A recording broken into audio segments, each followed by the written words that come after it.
1989년, 1889년입니다. 5월 31일은 미국 역사상 엄청난 홍수 사건이 일어난 그런 해인 것입니다. 이 홍수로 인해서 한 마을 한 2천여 명이 모두가 몰수하는 그런 비극이 벌어졌던 것입니다. 이러한 일이 있기 전에 1888년 초여름 펜실베니아 주에서 여름 장마에 대비한 댐의 안전 여부가 조사되어졌습니다. 이 작업들은 아주 대대적으로 벌어졌던 것입니다. 그 결과 작은 마을 존스타운에서 가장 가까운 댐이 안전치 못하다는 그런 통보가 되어졌고, 모두가 대비를 하는 것이 참 좋겠다고 그렇게 전달되어졌던 것입니다. 조사위원회에서는 마을 주민들에게 대피를 촉구하는 그런 연락을 했습니다. 그렇게 했지만은 그 마을 사람들은요, 그런 걱정하지 말라고, 이제까지 끄떡없던 저 댐이 하루아침에 어떻게 무너진다 말인가, 그렇게 대답을 할 뿐이었습니다. 그리고는 미동도 하지 않았습니다. 그해 여름이 무사히 지나갑니다. 그리고 가을이 되자 또다시 조사 작업이 벌어졌습니다. 그리고 또 한 번의 경고가 내려졌습니다마는 그 마을 사람들의 대답은 동일한 것이었습니다. 지난 여름에도 위험하다고 했지만은 무사히 넘기지 않았냐고. 이제 곧 겨울이 올 텐데 겨울 오면 별일 있겠습니까? 하고는 넘겨버린 것입니다. 이렇게 해서 해를 넘기고 사고가 있기 2주일 전인 1889년 5월 17일 마지막 조사 작업이 있었습니다. 그러나 마을 사람들은요, 까딱하지 않고 있었던 것입니다. 그리고 나서 2주일 후 갑작스럽게 내린 폭우로 댐이 파괴되어 버립니다. 그러자 그들 마을은 자취도 없이 사라지고 말았습니다. 위험하다는 사전의 경고를 제대로 들었다면 생명을 건질 수가 있었을 것입니다. 하지만 그 경고를 듣지 않았기에 그들은 죽음을 맞을 수밖에 없었던 것입니다. 이렇듯 하나님의 명령도 마찬가지입니다. 하나님의 명령을 듣고 지키는 자에게는 축복이지요. 그러나 거부하는 자에게는요, 멸망만이 있을 것을 오늘 본문은 우리에게 가르치고 있습니다. 이제 여러분들이 잘 알고 있겠지만은 대선지서는 분량이 많은 그런 책이고 소선지서는 분량이 적은 책을 말하고 있습니다. 성경에서 대선지서가 몇 건이 나옵니까? 몇 건이 나오죠? 대선지서가 몇 건이죠? 몇 건입니까? 몇 건? 몇 건입니까? 5건. 너무 잘 아시네요. 소선지서는 몇 건입니까? 12건이죠, 그죠? 예. 그래서 우리가 생명사 훈련 받을 때 다 외웠지 않습니까? 그죠? 여러분 노래 기억하십니까? 다니엘, 호세아, 요엘, 아모스에서 쭉 나오는 거지 않습니까? 우리 막 다 외웠습니다. 근데 그거 한 번씩 아이들 앞에서 해주면 아이들도 알고 여러분들도 안 잊어버리고 그렇게 기억할 수가 있습니다. 왜 기억해야 됩니까? 성경을 좀 빨리 찾기 위해서, 효과적으로 찾기 위해서, 그죠? 그리고 그러면서 그 말씀 속에서 하나님 말씀이 증거될 때에 그래, 미가서에서는 이런 말씀이 나오고 나홈서에서는 이런 말씀이 나온다. 지금 우리가 미가서를 끝났습니다. 끝나고 지금 나홈서를 지금 하고 있습니다. 나홈서의 시작입니다. 그렇게 해서 12권 소선지서가 되겠죠, 그죠? 그런데 이 나홈서는 12권의 소선지서 가운데서 7번째 책임을 우리가 알 수가 있습니다.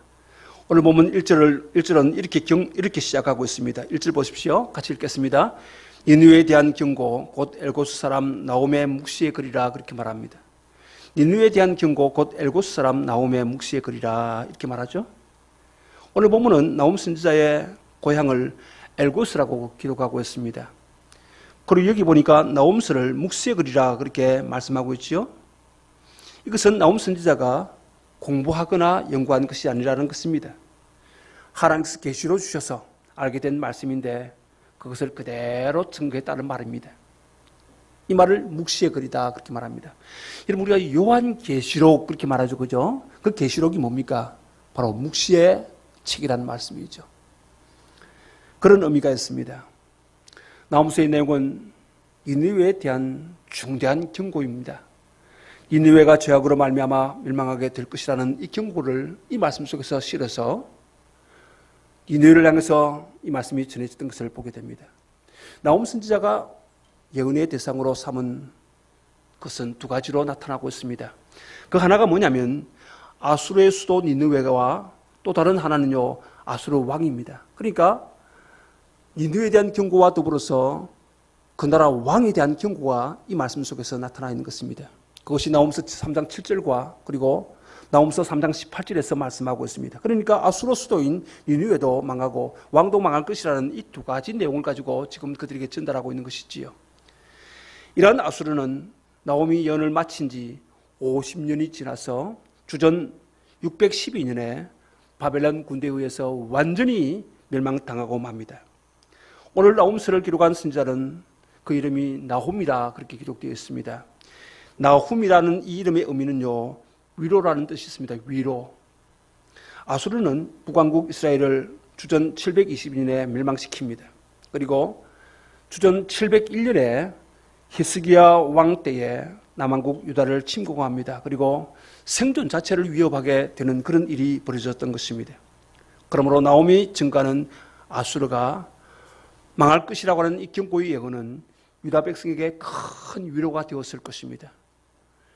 나홈서의 기록 시기는요 나홈서 자체의 내용을 가지고 충분히 알 수가 있습니다. 나홈이 본서를 기록하기 시작한 것은 아수르 왕이 남왕국을 침공하기 바로 이전이지요. 오늘 본문 뒤인 11절에 보면 이런 말씀이 있습니다. 여호와께서 악을 꾀하는 한 사람이 너희 중에 나와서 사간 것을 군하는도다 하는 말씀이 나옵니다.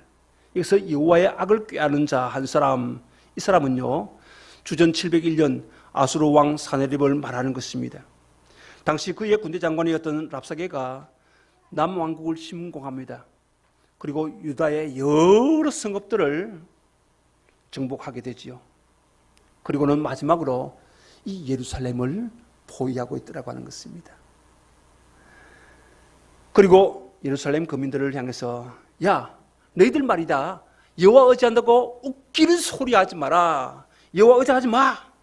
여호와를 의지하면 승리한다는 이 히스기야의 왕의 말을 믿지 말라고 그렇게 떠들어댑니다. 이 말을 사트가 말이라고 성경은 말하고 있습니다. 그러므로 나홈서의 시작은 아수르 왕 사네립이 주전 701년 히스기야 왕 때 남왕국을 침공하기 이전에 기록되었던 말씀이 명확히 밝혀지고 있습니다. 그리고 나홈 선지자의 예언이 끝난 시기는요 나홈서 3장 8절과 10절 말씀 보면 알 수가 있습니다. 크게 보니까 이런 말씀이 있습니다. 내가 어찌 노아몬보다 낫겠느냐.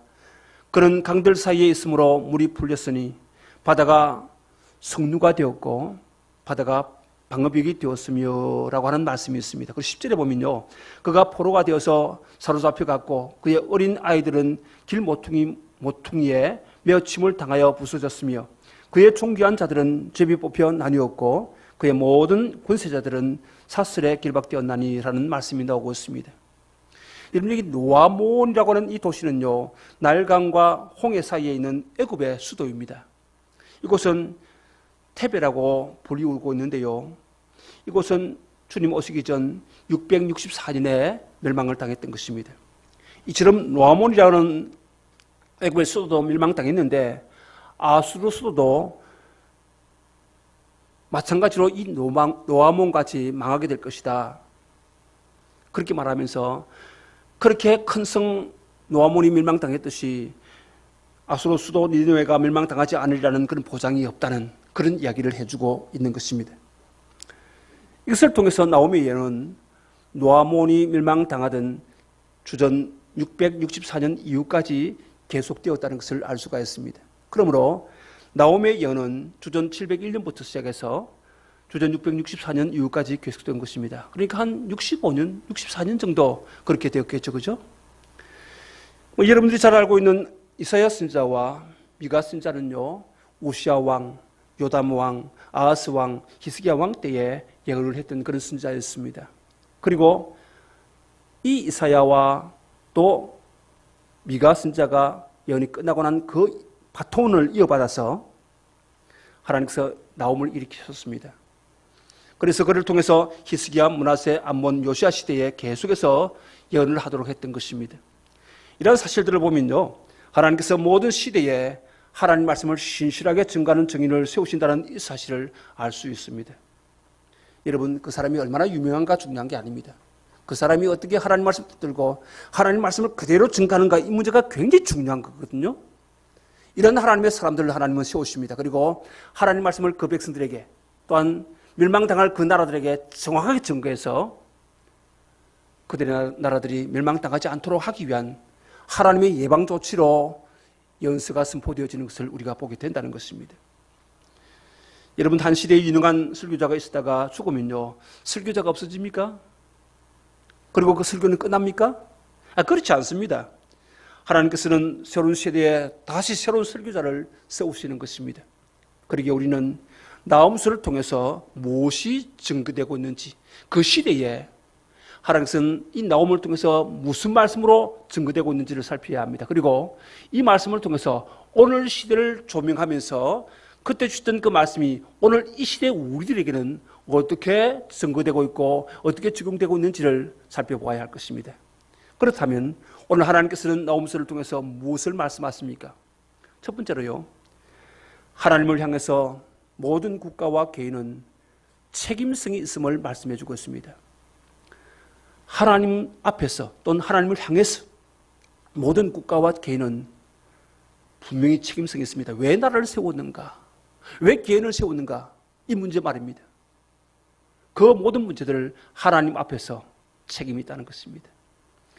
나홈서에서는 중요한 세 가지가 증거되고 있습니다. 그 첫 번째 메시지는요, 모든 국가와 모든 사람은 하나님 앞에 책임지는 존재라고 하는 이 사실입니다.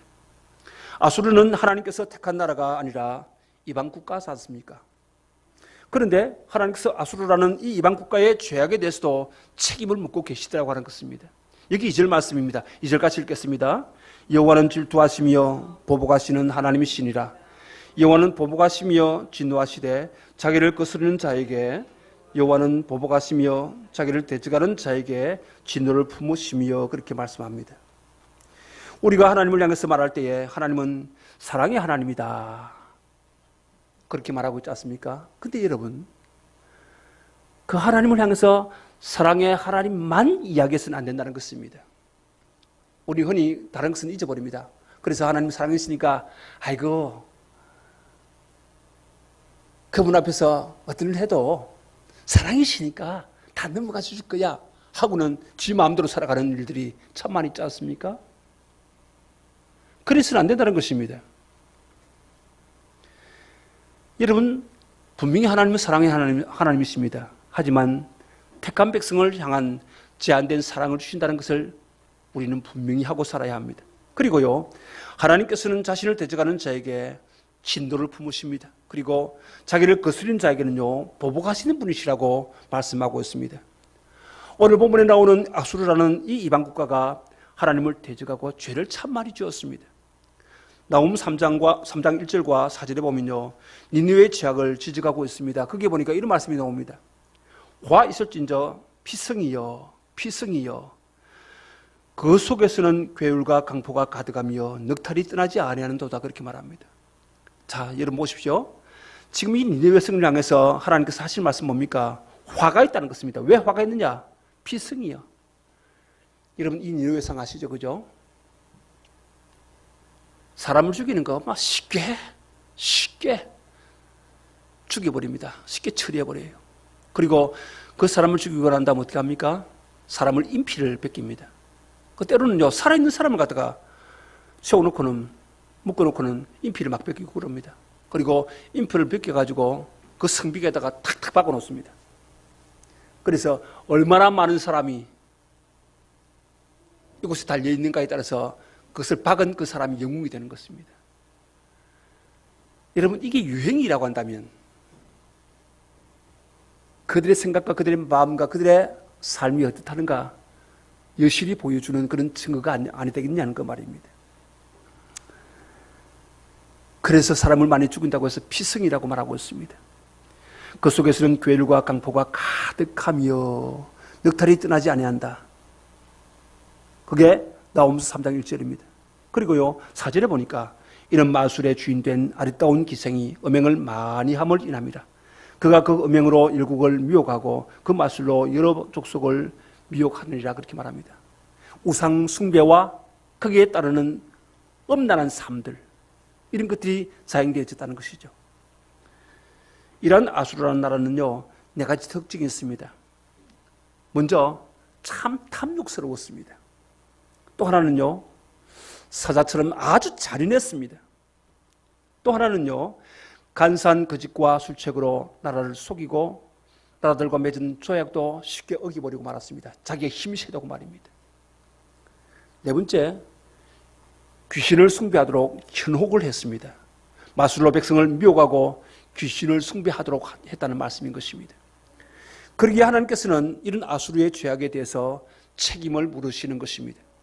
오늘 본문 뒤에 나오는 11절 뒷부분에서도 아수르의 왕 사네립이 너희 중에 나와서 사악한 것을 권하는도다 그렇게 말을 하고 있습니다.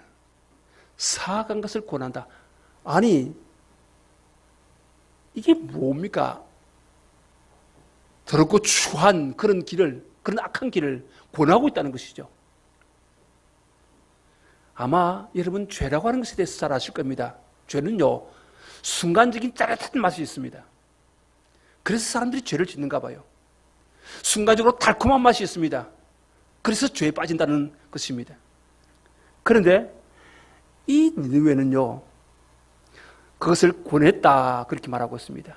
그러니 하나님 편에서 볼 때는 이것들이 멸망당해도 옳다는 것입니다. 여러분, 이게 사악하다는 이 말은요, 히브리 말로서는 베리알이라는 말이거든요. 괜찮습니다. 그냥 드십시오. 앞으로 네 훌륭한 사람 될 거야. 그치? 조나? 그래. 최소한 이 정도 앞으로 놓은 사람들, 배짱 있는 사람들이거든요. 훌륭한 사람 될 거예요. 조나, 엄마한테 가서 앉아라. 엄마한테 가세요. 엄마한테 갈 수 있겠지, 그지? 가. 여러분, 이 벨리알이라는 말 들어보신 일 있습니까? 벨리알. 어디서 나오던가요? 고린도전서를 마치고 난 다음 고린도후서를 읽어보면 거기 나오죠, 그죠? 고린도후서 6장 15절 말씀. 그리스도와 벨리알이 어찌 조화되며 믿는 자와 믿지 않는 자가 어찌 상관을 하며라는 그런 말씀이 나옵니다. 그러니까 이 벨리알이라고 하는 것은요, 사탄의 별명이라고 하는 것을 분명히 알게 됩니다. 그러므로 아수르 왕 사네립은 여호와 하나님을 대적하고 사단을 숭배하도록 여러 나라들을 미혹했다는 그것을 이야기해주고 있는 것입니다. 하나님께서는 이런 죄악에 대해서 책임을 물으시는 것입니다. 하지만 하나님께서는 진노하시되 속히 진노하지 않으시는 분이십니다. 이게 3절 말씀 보십시오. 3절입니다. 같이 읽겠습니다. 여호와는 노하기를 더디하시며 권능이 크시며 벌받을 자를 결코 내버려 두지 아니하시느니라. 여호와의 길은 회오리 바람과 광풍이 있고 구름은 그의 발에 티끌이로다. 아멘. 여호와는 노하기를 더디하시며, 저는 이 말씀 들을 때마다, 읽을 때마다, 마음속에 묵상할 때마다 참 은혜를 많이 받습니다. 여호와는 노하기를 더디하시며. 여러분, 하나님께서 피조 세계를 다스리지 않습니까? 하나님께서 꾸짖으시면요, 바다도 꼼짝 못합니다.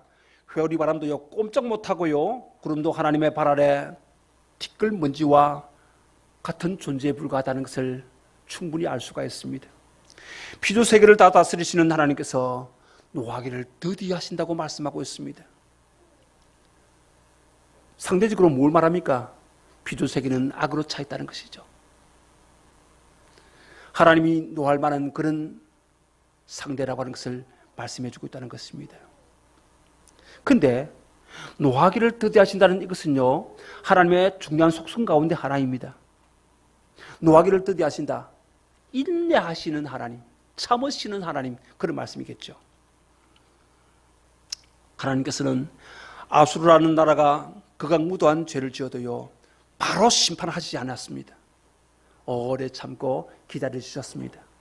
그런데 문제는요, 사람들이 하나님의 오래 참으심을 자꾸 멸시해요. 에이, 뭐, 어제도 그런 일 없었는데, 오늘도 무슨 일이 있을까? 이럽니다. 하나님의 인내를 갖다가 멸시해요, 사람들이. 내가 죄를 지어도 말이지, 대적하지 않고 그냥 두시는 거 보니까, 하나님은 분명히 계시지 않거나, 나를 징벌할 능력이 없는 것 아니냐고. 그렇게 하나님을 멸시하는 것입니다. 로마서 2장 4절에 보니까 사도 바울은 아니면 하나님께서 인자하심을 베푸셔서 그들을 인도하여 회개하게 하신다는 것을 알지 못하고 오히려 하나님의 풍성하신 인자하심과 너그러우심과 오래 참으심을 없이 여기는 것입니까? 라는 질문을 하고 있는 것입니다. 누구를 향해서요? 로마에 있는 교회들을 향해서 말입니다. 여러분, 하나님께서 힘이 없어서 사람들이 죄를 지을 때에 바로 심판하시지 아니하시는 것입니까? 그렇지 않습니다. 하나님께서는 사람들이 회개하고 죄로부터 돌이킬 수 있는 기회를 주기 위해서 오래 참아주신다는 말씀인 것입니다. 그러나 하나님께서는요, 어느 나라든지 죄악이 넘쳐 흐르고 한계에 달하게 되면 바로 심판하십니다. 그러니까 여러분, 이게 문제가 뭐냐면요, 하나님의 카트라인을 잘 모른다는 것입니다. 누가요? 인간이 말입니다. 그러나 하나님께서는 항상 그것을 재고 계십니다. 죄가 차고 넘치면 하나님은 심판하십니다. 여러분, 소돔과 고모라가 그랬지 않습니까? 그 죄가 얼마나 차고 넘쳤습니까? 천사가 갔습니다. 누구를 구하라고요? 롯 가정을 구하기 위해서. 그렇죠? 갔는데 그 마을 사람들이, 그 소돔성의 사람들이 그 천사를 향해서 어떻게 합니까? 내 보내라는 겁니다. 우리가 상관하겠다 그렇게 말합니다. 여러분, 상관이라고 하는 이 말은 그 뜻이 동성성교로 말하고 있습니다. 그렇게 여러분 보십시오.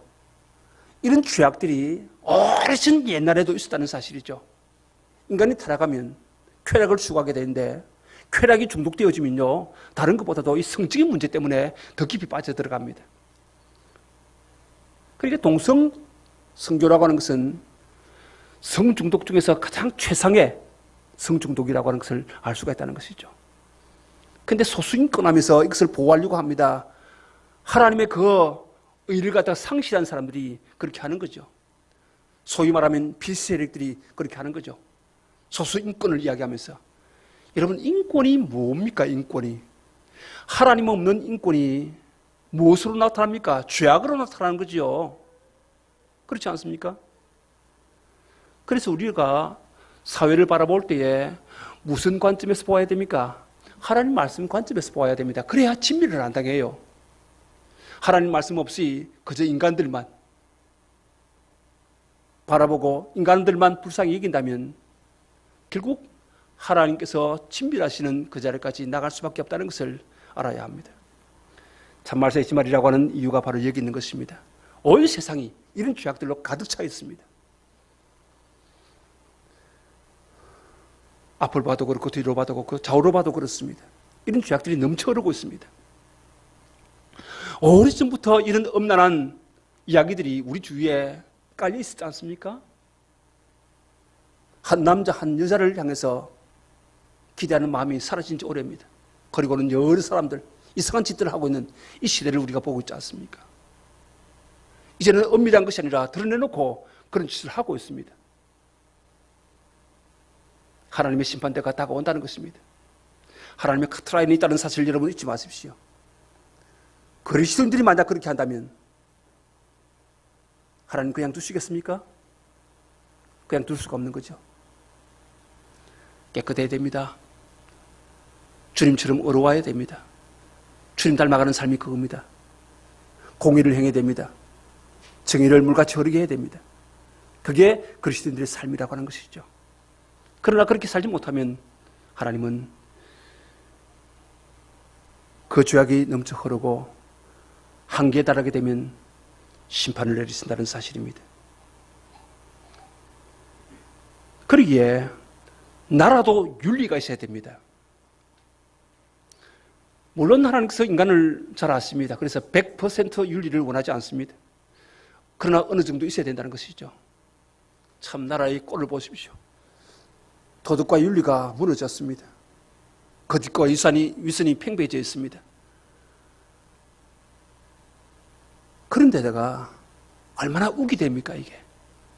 뻔뻔스러움이 그게 달하고 있습니다. 그래가지고 한 사람 탁 죽고 나면 그 문제가 막 묻혀버립니다. 아니면 의도적으로 다른 사건을 만들어가지고 생각을 돌리게 만들고 말을 돌리게 만들어버립니다. 이런 짓들이 지금 계속 자행되고 있습니다. 이런 시대를 향해서 하나님의 말씀이 어떻게 선포되어져야 합니까? 여러분들의 삶이 세상을 향해서 어떤 삶으로 나가야 되느냐는 그 말입니다. 세상을 깨우치고 세상을 변화시키는 그 삶이 아니면 우리의 삶의 현장은 소망이 없다는 것입니다. 북한처럼 김일성, 김정일, 김정은까지 3대에 걸쳐서 독재하면서 백성을 굶겨 죽이고 핵무기로 세계를 위협하며 국가를 상대로 거짓말해서는 안 된다는 것이죠. 그리고 지금 정권도 마찬가지입니다. 거짓과 이순과 뻔뻔스러움에 머물러 있으면 안 됩니다. 그걸 추구하며 나가서는 안 된다는 것입니다. 이런 나라에 대해서는 하나님께서 오래 참으시지만은 어느 한계에 달하게 되면요 심판을 내리시는 것입니다. 언제 어떻게 개발하실지 모르겠지만은 반드시 하나님께서 심판하실 것입니다. 아수르라는 나라도 하나님께서 오랫동안 참으셨습니다. 하나님께서는 그 백성들을 오래전에 긍휼히 여기셔서 구원해 주시려고 선자를 보냈던 것입니다. 누구였습니까? 여러분 요나 아시죠? 그죠? 이미 요나 강해를 마쳤습니다. 이 요나를 보냈던 것입니다. 요나가 그곳에 가서 하나님의 구원을 그 땅에 선포했습니다. 그래서 왕으로부터 시작해서 모든 관료들, 백성들이 심지어 짐승까지 금식을 하면서 하나님 앞에 매달리지 않습니까? 그래서 하나님 그들을 살려주셨습니다. 그들을 회복시켜 주셨죠. 그렇게 선포하고 난 그 이후에 지금 100년이 지납니다. 그러면 그때 당시부터 지금까지 100년의 역사 속에서 니느웨가 마땅히 해야 될 일이 무엇이었습니까? 100년 후인 지금은요 니느웨 거리에 예배당이 가득해야 합니다. 그렇지 않습니까? 그리고 니느웨 군중들이요 때를 몰려다니면서 예배를 드려야 했던 것입니다. 그게 맞지 않습니까? 근데 요나가 그곳에 가서 구원을 선포한 지 100년이 지난 지금은 옛날과 똑같은 모습으로 변질되고 말았다는 것이죠. 회귀 현상이 일어나 버렸습니다. 여러분 이 회귀 현상이 무슨 겁니다? 우리 하나님 말씀으로 늘 훈련받습니다. 훈련받는데 훈련받으면서 계속 우리의 신앙의 진보가 있어야 됩니다. 자꾸 성숙하고 변화되고 더 나아져야 되지요. 근데 배웠던 그 말씀 늘 묵상하고 그 말씀 붙들고 순종하며 지키려고 하면요 성숙해 갑니다. 그리스도의 장성한 분량에 충만한 데까지 이르를 수가 있습니다. 그러지 않고 배운 것을 끝하고 돌아서 버리면 무엇이 일어납니까? 회귀 현상이 일어난다는 말씀인 것입니다. 별 수 없습니다. 여러분 혹시 훈련받은 지 얼마나 되셨습니까? 그리고 지금은 어떻습니까? 이전보다 내 신앙의 삶이 더 나아졌습니까? 주님과의 깊은 교제와 만남이 이루어지고 있습니까? 그분과 더불어서 함께 교제하면서 소통하면서 그분의 생각과 그 마음들을 가슴속에 담고 순종하며 살고 있습니까? 그러면 분명히 여러분들의 신앙은 진보가 있을 것입니다. 삶의 변화가 있을 거예요. 그러나 그렇게 하지 못한다면 회귀 현상이 일어날 것입니다.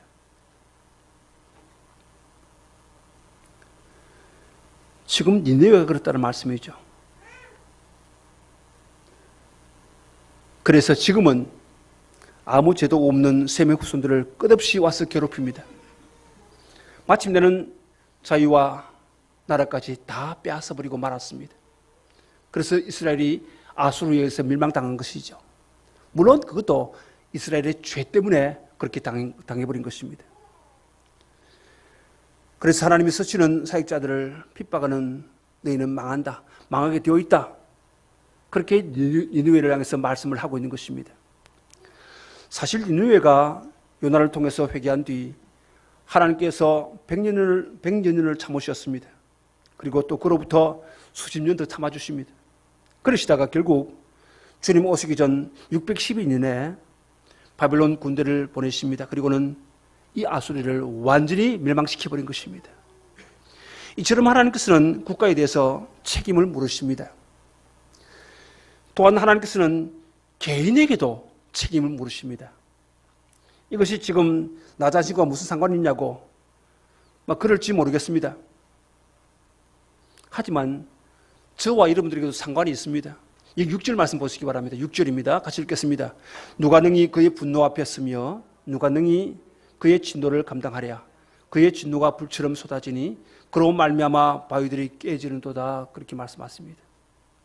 여러분, 하나님께서 진노하시니까 바위가 깨뜨려집니다. 여러분, 등산해 보셨습니까? 등산하다 보면요, 큰 바위 조각들이 깨져서 막 날아올 때가 있습니다. 저 위에 가는 사람이 잘못 헛집어가지고 돌멩이가 굴러 내려오면서 큰 바위 부딪혀 깨지고 파편이 막 튑니다. 그죠? 그러면 깨져서 날아오는 이 바위를 피해야 합니까? 그냥 한번 맞아보자고는 탁 맞습니까? 그렇게 맞는 사람들은 아마 없을 겁니다. 그죠? 순간적으로 확 피하려고 피하죠. 그래가 동작이 느려가지고 맞는 경우가 있습니다. 중증도 사람들은 어떤지 모르겠습니다만은 맞고 난 다음 맞았네 이러면 안 되겠죠? 당연히 피해야 합니다. 그런데 성경에 보면요, 차라리 그 바위를 피하지 않고 맞아 죽겠다고 하는 사람들이 있습니다. 요한계시록 6장 16절과 17절에 보니까 산과 바위에게 이르되 우리 위에 떨어져 보좌에 앉으신 이의 나체스와 어린 양의 진노에서 우리를 가리구라.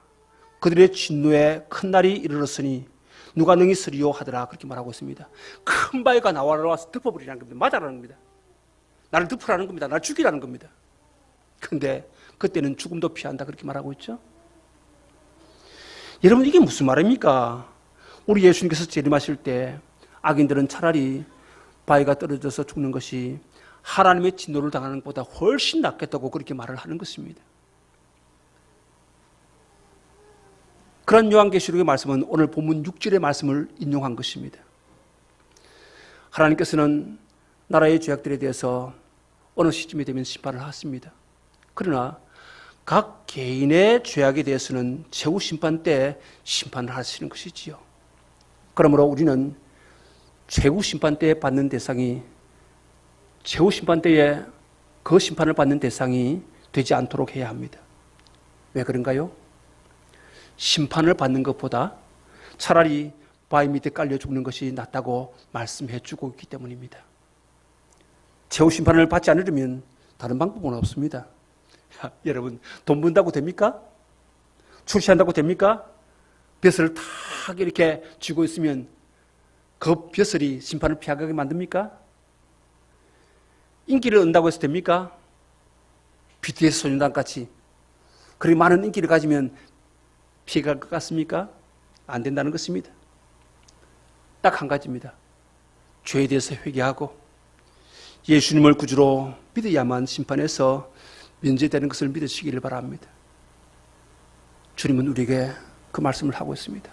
사실 우리는 죄와 허물로 죽었던 자들입니다. 모든 사람이 죄를 범하였음에 하나님의 영광에 이르지 못했다. 꼼짝없이 너는 죽었던 자다. 소망 없는 자다. 영원한 멸망이다.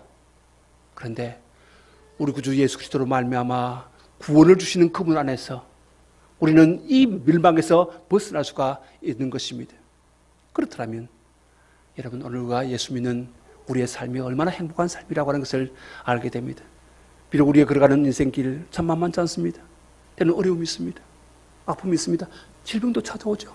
특별히 여러분, 마음의 병은 우리를 너무나도 힘들게 합니다. 그러나 괜찮습니다, 여러분. 오히려 그런 마음의 병으로 인해서 다 주님께 나와서 기도하고 또 기도하고 주님과 교제하고 소통하고 그렇게 한다면 오히려 그런 것들이 나로 하여금 주님과 더 깊은 교제를 나누는 그런 도구가 될 수가 있으니까 말입니다. 여러분, 가난이 그렇습니까? 우리의 삶의情況이 그렇습니까? 우리의 질병이 그렇습니까? 우리의 어떤 것이 그렇게 만들고 있습니까? 그런 것들로 인해서 주님께로 더 빨리 나갈 수가 있다고 한다면 그 사람은 행복자인 것입니다. 여러분, 나그네 인생길에 있어서 무엇을 바라시겠습니까? 우리가 걸어가는 이 인생길, 본래 그런 겁니다. 그럼에도 불구하고 그분이 우리의 죄 문제를 해결해 주셨고 그 죄에서 벗어나게 하사 영원하신 그분 하나님을 아버지라 부를 수 있게 해주셨고 우리 신분을 변화시켜 주셔서 그 영광 가운데 서게 해주시고 천국을 스물로 받게 해주시고 그리고 우리의 생명이 땅에서 끝나는 날 우리 아버지 집에 그냥 들어갈 수 있도록 해주셨다고 한다면 그거보다 더 큰 복이 어디 있냐는 그 말입니다. 그렇지 않습니까? 그러한 복을 주시더라면 여러분 오늘 우리의 삶에 있어서 날 구원하신 그분을 정말 사랑하고 그분 안에 서며 그분과 더불어 함께 교제하며 그분과 더불어 동행하며 살 수 있는 그런 하나님의 백성으로 살 수 있기를 바랍니다. 그리고 그분이 펼쳐놓으신 그 길, 비록 좁고 험하지만은 이 길을 우리는 걸어가야 할 것입니다. 주님은 우리에게 그 길을 자기 십자가를 지는 길이라고 말씀하고 있습니다. 자기 십자가를 지고 나를 조철하신 그 주님, 그렇다면 우리는 비록 우리 인생이 힘들고 어려운 일이 있다 하더라도 거기에 인연하지 말고 거기에 빠지지 말고 일어서서 내 손 붙잡고 이끄시는 그 주님과 더불어서 함께 그 길 걸어감으로 말미암아 주님의 행복이 되시는 우리가 되어야 할 것입니다. 그리고 그 끝에 주님이 나를 기다리고 계신다는 이 사실 우리 마음속에 항상 담고 이 길을 담대히 걸어갈 수 있는 예인의 모든 가족들이 되시기를 주님의 이름으로 축원합니다.